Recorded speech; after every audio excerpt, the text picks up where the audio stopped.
Hey, welcome to Jay Rates Things Poorly. Today we're doing Limbus Company. I know some stuff about this game, but let's be honest, I didn't read the story or know what the characters do.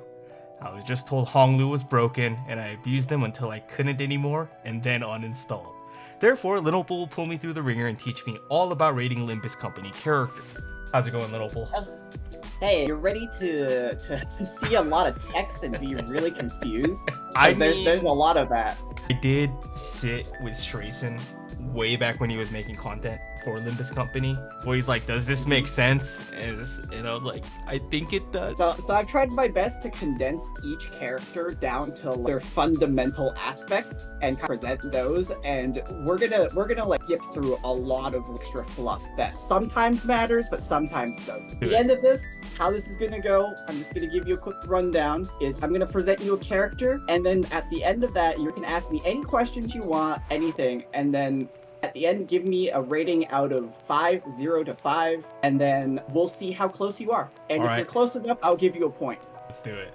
This is our first character for today. This is Liu Association Ishmael, and I'm just gonna get you to read this. Her first ability is Red Kick. So for coin power +1 for every 3 burn on a target, max 2. What does the max 2 mean?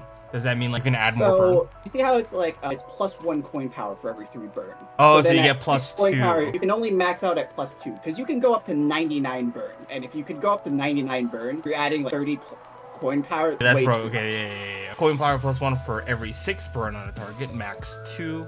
And then skill 3 is if target has 6+ burn, inflict +2 burn count. And then her like, super move, whatever, is if target has 6+ burn and burn count to deal +50% damage. So I guess my question here is how easy is it to proc a burn? So as you can see, she inflicts burn on every single hit that she does. And burn is a mechanic that you stack burn itself, and then you have burn count, which is another number. But basically, you stack a bunch of burn, and then at the end of every turn, it'll tick the total burn damage. Now, that burn, both count and the actual burn itself, is relatively easy to stack. With proper setup, she doesn't even need a team to really stack it herself.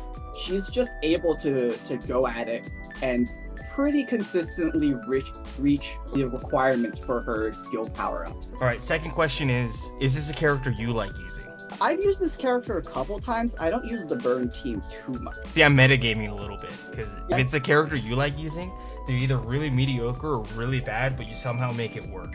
I'm going to be honest, selecting these characters was very interesting, because a lot of the more niche units, if they work within their archetype, they're actually really strong.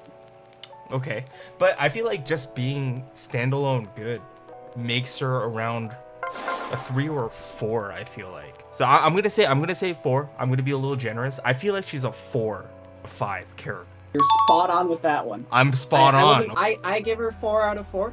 She's very consistent. She's very solid in what she does. She does a lot of good clashing with all the coin power stuff, and then she does a lot of solid damage, and plus she's more or less self-sufficient. You can stack on a couple support buffs that don't really matter with your team comp, and then she becomes totally self-sufficient. And then apart from that, she's just really consistent of just a damage dealer and just a clasher and everything. She doesn't do insane amounts of damage compared to the dedicated damage dealers, but she's got that consistency. So moving on, we're going to do a bit of a rapid fire round. These are going to be 3 characters that they share the same kind of archetype. This character would be a burn character. They share an archetype called Charge, and we're just going to go through them. Charge is basically like you're building up power. This is like some kind of weird dimensional electricity kind of energy thing. And you build them up, and what these characters do is they build up charge with their skill 1 and skill 2, and then they spend that charge on a big skill 3 to deal all the damage. So if you see skill 1 rip here, it gives +4 charge count, and then skill 2 gains +4/+4. It gives a little bit of a debuff in fragile, which is more damage taken is a percentage. So 2 fragile would be 20% damage taken. That's not too much of a thing because it's on 3rd coin. And then skill 3, if you look, it's just 1+2. That's not like anything, right? Even with the 5 coins, that rolls up to an 11 at maximum. But if you have 10 charge count, you gain plus 4 coin power. Suddenly, this becomes a really big hitting skill. You can see there's some charge synergy on the other things, where if you have charge built up, you get a bit more extra power with your rolls. And then the big downside to this is that if you're not paying attention to this character and you use skill 3, you use rip space, without 10 charge count, you lose 20% of your HP and your skill hits like dog shit. Okay. So from memory, Don Quixote is like that. She's that character that goes unga bunga, right? Like most of her characters designed around unga bunga. Is there more characters after this, or? You can just rate this one how you feel. Rate this one how I feel? Oh, I feel like charge is a little slow. There are ways to give charge. There are quite a lot of ways to give charge. But then probably they're not super straightforward methods, but there is a vast array. Then maybe the way to get 10 charge isn't as difficult as I think. I just feel like charge is a little too slow, even if the upsides of it is tremendous. But I guess if there is a boss where you have to whittle away something at the very beginning and then you hit him for big bunga damage, then I can see charge also being good. I will have to add, this character does have a passive that gives her a tiny bit of charge. It gives her a tiny bit of charge. Okay. I add in passives because they're not like super game breaking most of the time. A previous character had charge that had a passive that gave her damage when she hits things. This one has a passive that just gives her more charge. So then, because here's what my thought process is right now, right? This is where my head's at right now. Because even if you proc leap, the max you get on charge is +8, right? And then I guess if you get it with her passive, does that reach 10? Let me check. I think her passive's just +1. Is it just +1? So it doesn't even give you the whole +10. So you would have to use different avenues to get to 10 charge. It can be +2. Very tiny amounts of the time though. It will rarely be +2. I'm thinking she's around a 2 out of 5, maybe even a 1 out of 5. You think this is a 1 out of 5 character? Yeah, I think this is a 1 out of 5 character. This, in my opinion, is actually a 5 out of 5 character. This is He has been consistently the best damage dealer in the entire game. Wow. Really? Now I do have to. If people play this game, they are gonna be like, "Oh, well, you're kind of tricking Jay here. You're kind of pulling the cloth over his head." She does have an ego, which perfectly synergizes with this, which gives her 10 charge. But I'm gonna add on top of that, even without that, she consistently gets to 10 charge count super easily. She needs to do leap and then rip. That just hits. It just gets it. Or even she can just leap twice. Leap is a pretty hard hitting skill. It's 4 + 4 on 3 coins. It hits 16 without even the +7 charge count, which it's 7+ charge count. So if you use leap 1 turn, you get 8 charge count. It decays by 1. You're still at 7. Then you get it becomes a 4 + 5 on 3 coins. So it's a really good skill. And then after that, you get to use rip space. So moving on, we have another character also from the same kind of faction, Corp. These guys are all about charge. There's a lot of text, but essentially, this is very similar kind of thing. Skill 1 gains charge. Skill 2 also gains charge. There's conditionals for charge more damage. And then skill 3 is kind of shit, but then it gains +5 coin power if you're at 15 charge this time. And it does just an absolute shitload of damage. This character does have another thing where instead, where the previous Don Quixote had, if you're not at 10 charge count, you lose 20% HP. This character can actually be at 7 to 14 charge, so not hitting the 15. She can actually consume a bit of her HP, depending on how much charge she's using, to gain that coin power instead. Just as an FYI, this character's passive skill is an on-kill effect, where she gains a shield and charge. On-kill effects are not real in this game. They rarely happen. I feel like in contrast to Don Quixote, she feels like she does better the longer the fight goes on. I guess that's like gimmick of charge characters in general, actually. I don't know what I'm talking about. They have a slow startup because you start at 0 charge, and then once you start getting charge ramping up, you have just a lot of options for. But I think she's a little slower though. If you Don Quixote, it's tough because Leap is +5 on 3 coins, right? And then you get 7 just off rip. Decay to 6, then you can get 7 again next turn. So you're sitting at technically 12 when you do DDEDR. Yeah, and if you're at 12, you only take a bit of damage, and you still get the coin power full charge count buff. You just take a tiny bit of damage. If I remember correctly from my 12 hours of playing this game on Steam, she was kind of a glass cannon character. I don't know. I think a slower start on a glass cannon character just might not do very well. I think I want to say 3 out of 5. 3 out of 5? This is another 5 out of 5. This is another 5 out of 5 character? What? Dude, I'm really underestimating how good charge is. Because you see Leap here, it's 2 plus 5, but then there's also these things. At 10 plus charge count, +1 coin. At 15 charge count, you get an additional +1. See, so maybe, this becomes a 2 and 7. Maybe a slower pace is what this game is, I guess. The game, despite being based around you want to kill the enemy as fast as possible, charge surprisingly keeps up well. There's enough charge units and there's enough just charge going around. She's gonna work by herself isn't too great. With how I mentioned, there's ways to just get amounts of charge here and there. She doesn't have the great thing that Don Quixote has, where she just has a single ego thing that she can just throw out and get the amount of charge she needs. But she still gains enough charge. And you don't even have to DDEDR. You can just sit on Leap. And Leap is such a massive amount of damage. Because you also have on the third coin here, that's what the 3 here means. If the target's below 30% HP, you deal 30% damage. This is a character, apart from her skill 1. Her skill 1's charge. This is just the damage that this is just a character that consistently deals so much damage. See, that's why I was thinking 3 out of 5, because Leap on paper just seems like really, really good. But maybe I was just thinking a little too much Don Quixote there, where I think I was a little too tunneled on DDERDR. She is essentially just Don Quixote 2 with more damage and less utility. And it's like, does charge need a second Don Quixote? Sure, why not? It's fantastic. To round out the 3 charge units, here we have Warp Meursault. So this is a more supportive take on charge. A supportive take on charge. He's got some tankiness, he's got some utility. His big skill 3, instead of letting a whole ton of coin power to deal damage, instead inflicts defense level down. Okay, and then there's external ways to gain charge as well, so... He has a passive where the more he gets hit, so he has a bit of a tank aspect. His stats are pretty tanky compared to the other 2.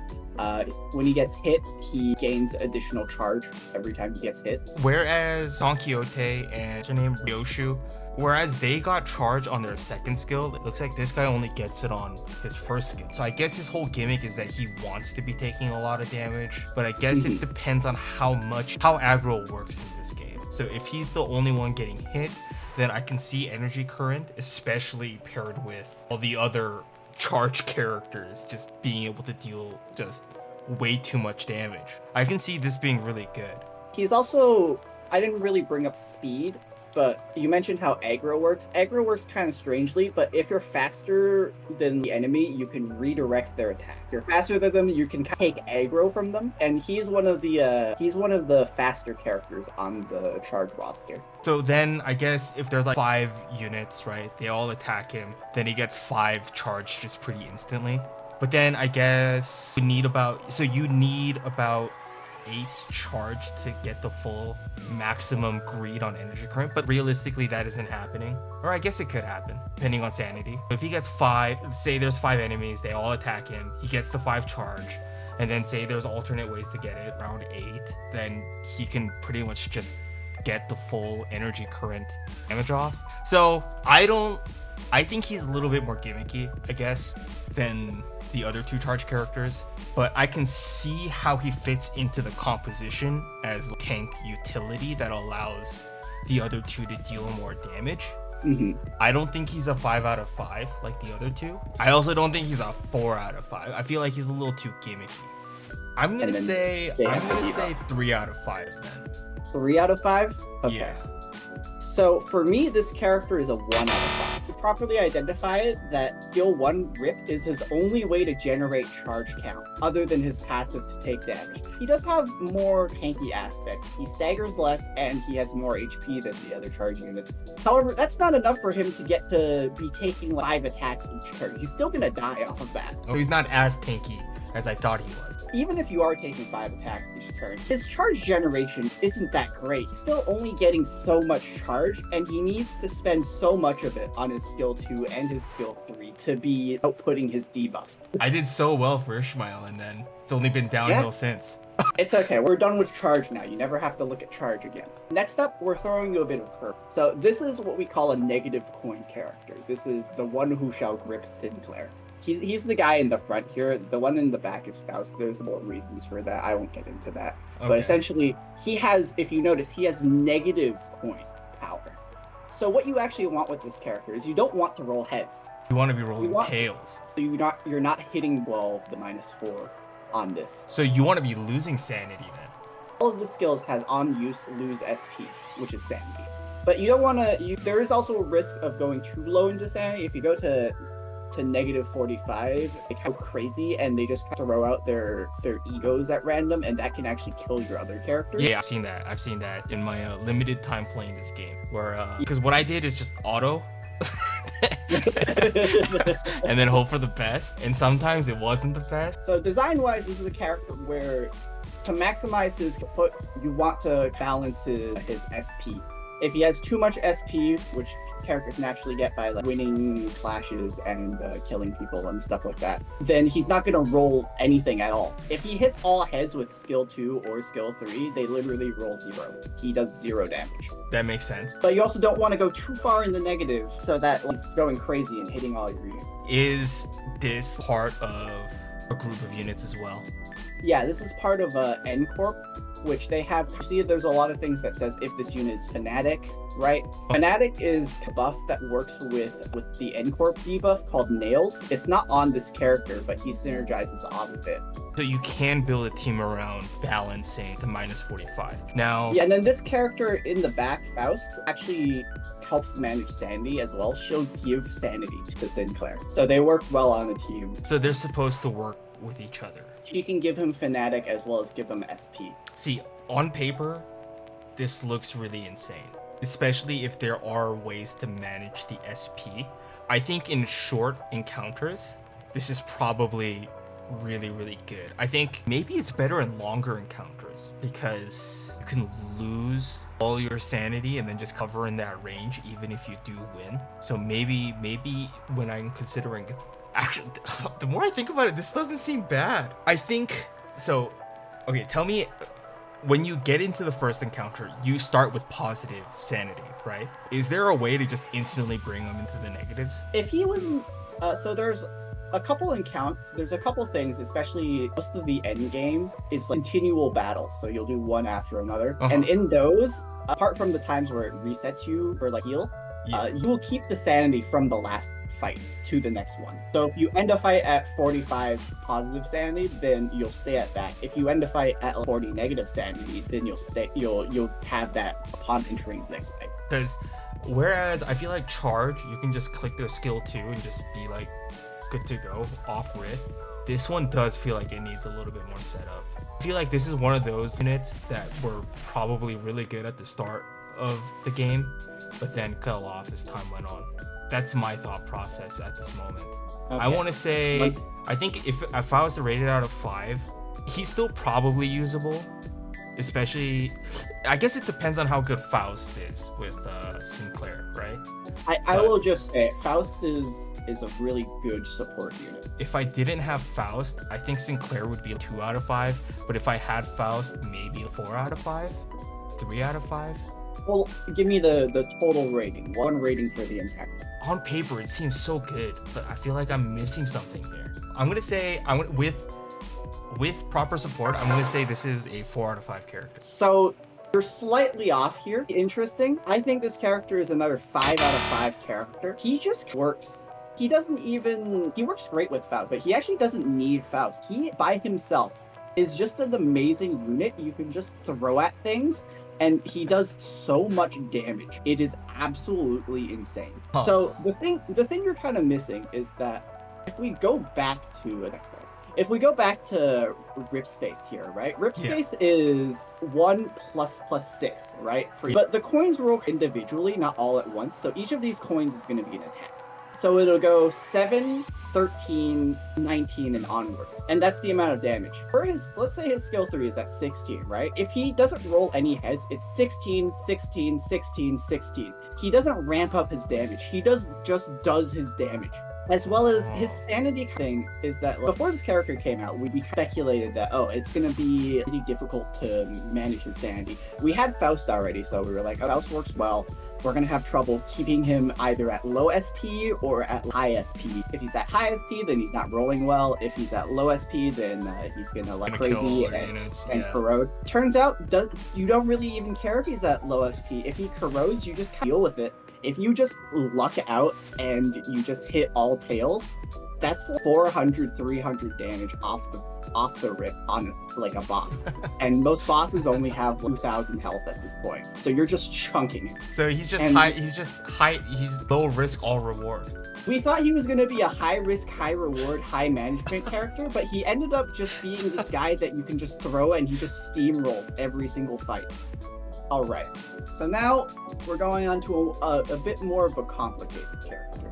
This character also does with burn, has a special burn called Dark Flame, which lowers their defense at the end of the turn. And she works off of this system where she is gaining magic bullets. Essentially, you want to reach the highest count of magic bullets, which is 7, and then use her skill 3. So she's kind of like a charge character in that sense. She has a defense skill. If you played the game, you can use the defense skill at any time to replace any of the skills in your bucket. And her defense skill gives her 1 extra magic bullet. I'm seeing like very little coins on this character. Whereas I feel like all the other good characters just had a bunch of good coins or just dealt a shit ton of damage off rip. I just feel like 15 damage, 1 coin just probably isn't good enough. Well, actually, so Magic Bullet, what it does is it'll actually add power onto this. It adds power onto that? So way more than 15. I've seen this roll like 40s. But also, see here, this line, attack weight becomes equal to Magic Bullet value. Attack weight in this game is essentially AoE. So 40 damage AoE to everything. But there's also a risk of hitting your own units if you're at low SP. So you have to babysit a bit. I feel like all the other 5 out of 5 characters that you've shown me so far, just good on their own, doesn't matter. So this could very well be bait on my end. I don't see this character being that great, but I don't think it's like the worst thing I've ever seen. I'm gonna say 2 out of 5. That's just my gut feeling on this. I'm gonna give that to you. Okay. For me, she's somewhere like a 2.5. You're right, she's not horrible, but she's not like, fantastic either. I've seen her do an amazing amount of damage, but if you notice, her magic bullet gain is really slow. She ends up having to spend so many turns not really doing anything if you want to maximize her skill 3 for the amazing damage. Because it does stack up a ton of damage, but at the end of it, you're right, it's just still 1 coin. It's dealing that damage 1 time. And with AoE nowadays, a lot of the bosses used to have a bunch of different parts that you can break, and you can hit the same target essentially multiple times, because you're hitting their head, you're hitting their 2 arms, they have a leg as well. So you're hitting all these different parts at the same time and dealing their own instances of damage. But now, a lot of the bosses just have 1 singular part you can hit. So the AoE doesn't even come in that much. And against just wave fights, where there's a lot of them, you don't really need to spend that many turns building up a Omega attack. There's not really much reason to it. When you can just stack characters that can one-shot them anyways.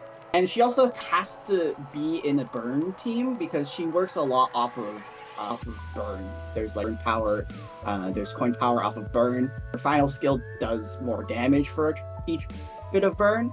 And so you want to run her in a burn-centric team.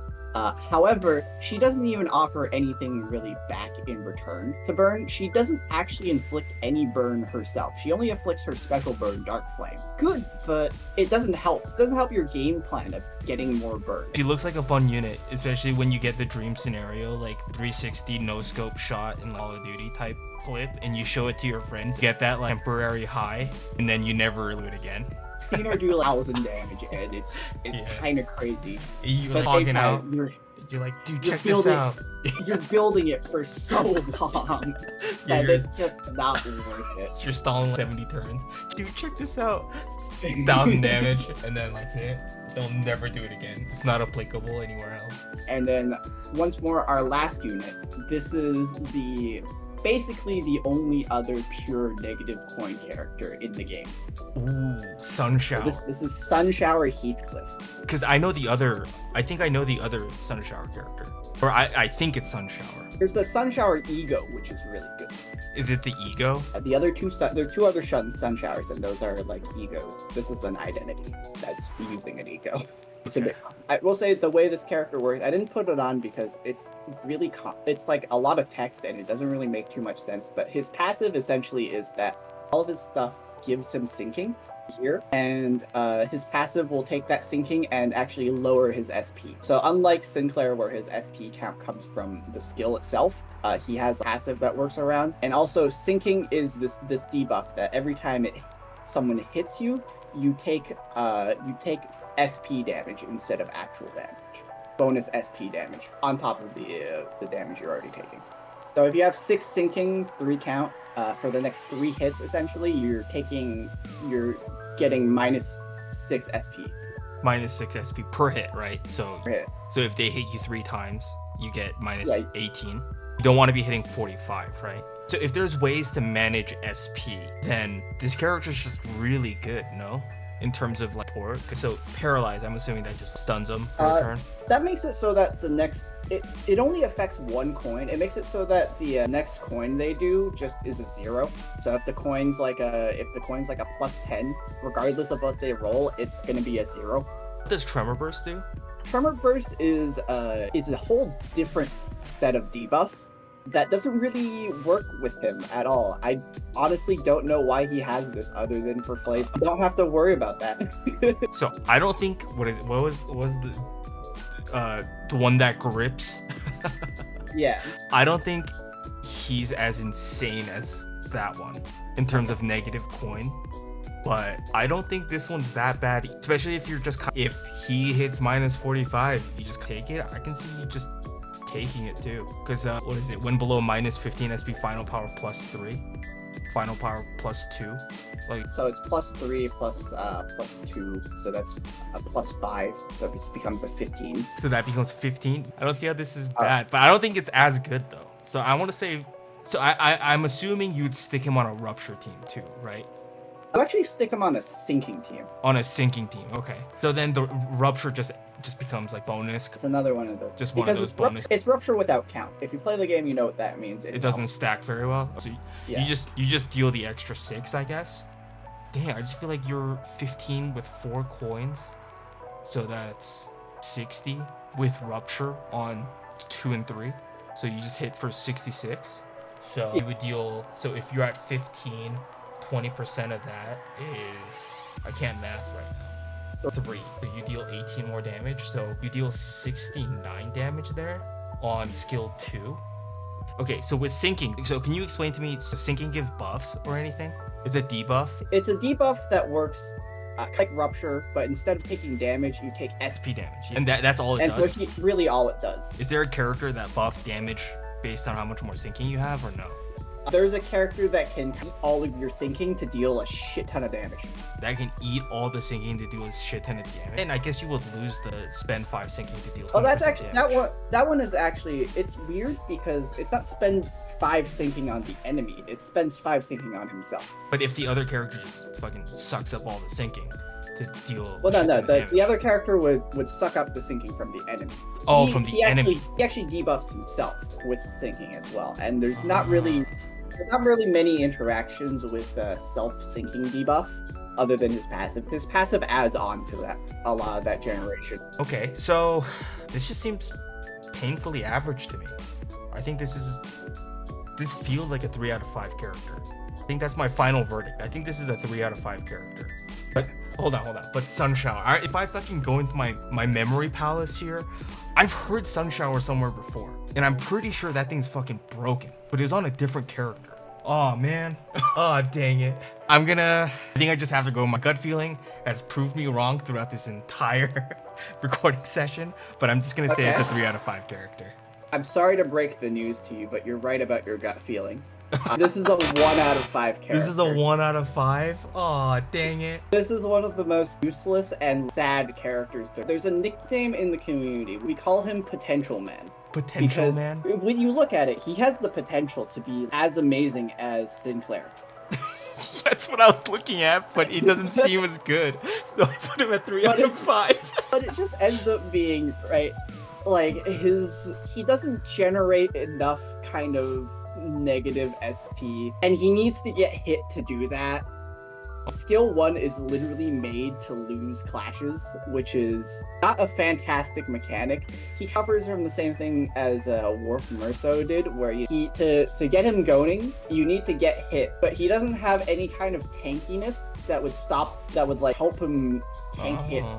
And so with all of that, he ends up being a character that can't reach his potential, essentially. Potential Man. Whereas Sinclair was really good because he just ended up being really, really consistent at dishing out damage. There are too many conditionals and too many factors in this character to really make him worth anything. And for the most part, when you play him, he literally just ends up being at 45 sanity all the time. It just sucks. All right, and that concludes today's listing. So I think you're at a good 2 out of, how many were there? 7. 2 out of 7. 2 out of 7. Solid 2 out of 7. Honestly, not bad. I'll take it. No, honestly though, like I wish I could get into Limbus more often. It's just I don't know. There's something with gacha games that I think doesn't mix with me very well, where I have to log in daily, play through the game. If I'm not pulling the most recent units, then I'm struggling on recent chapters. I'm just saying in a general gacha sense, right? That just doesn't work with me. I've always appreciated Limbus from afar. The art's really cool, the characters are really cool, and I think how they do the alternate characters, I guess, right? Is push and progress the story is also really cool. Limbus has been only getting better. I think as a gacha game, it ends up being not in the sense of there's too much power creep. For instance, the 2 warp units that I showed you that were really good. Quixote is a day 1 character, and she's consistently solid. We've gotten to a point where a lot of other characters have caught up, but she still definitely has her solid place in the metagame. Ryoushu's a slightly newer character in comparison to Don Quixote, but she's still really old now. She's like more than a year. And they're both still at the top of most heroes. So it ends up being a game where you can just come in every so often, play the new content, and then dip. There's not really too much to logging in every day, which is a nice kind of break compared to the other gacha games. Anyways, thank you Lennople for putting all of this together. I feel like I learned a lot about Limbus Company. Limbus Company definitely really interesting. They have not just Limbus Company, but they also have Library of Ruina, right? And Lobotomy Corporation. And I think completely different games. Completely different games, but I think they're the same universe, right? This is a sequel to those 2. So yeah, in the direction. So Type Moon is definitely trying to build up their universe through the gacha game Limbus Company. So really cool to see. I don't know how to end this video. 2 out of 7. I think that's pretty good. Let's get it, baby. I'll see you guys next time.